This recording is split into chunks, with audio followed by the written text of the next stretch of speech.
Okay, just to review, what does it mean to be a zero of a polynomial function? Those could also be referred to as our solutions or our roots. So I'm just going to sketch a graph really quickly.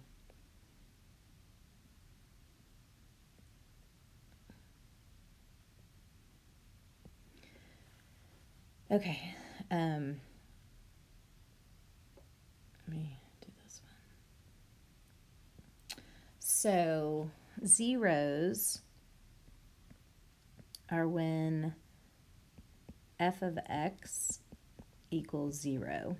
So those could be referred to as the x-intercepts. If they're real zeros, they could be referred to as solutions or roots. Now, what I wanted to ask you is, could you write an equation or a function for this graph?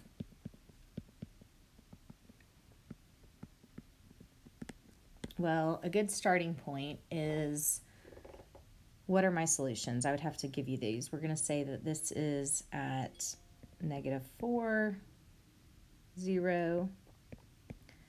This would be the origin, so 0, 0.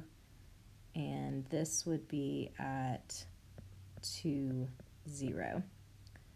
So if my solutions are -4, 0, and 2, or my zeros are -4, 0, and 2, how would I write an equation?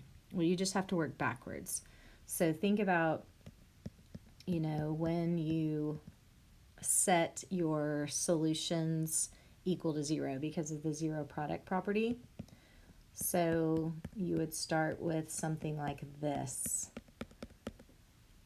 So x could be 0, right? That would give you this solution. X minus 2 could equal 0. That would give you the 2 whenever you add 2 to both sides. And then x plus 4 could equal 0. That would give you that -4. So this is one equation that you could write. Now, another student may go ahead and FOIL these two binomials. So another student may have x squared plus 2x minus 8. That is also an equation that would work. Another student could go ahead and distribute and have x to the third plus 2x to the second minus 8x is your function. Now there's also an infinite number of possibilities there. You could multiply everything by 2 and still get a function for this graph.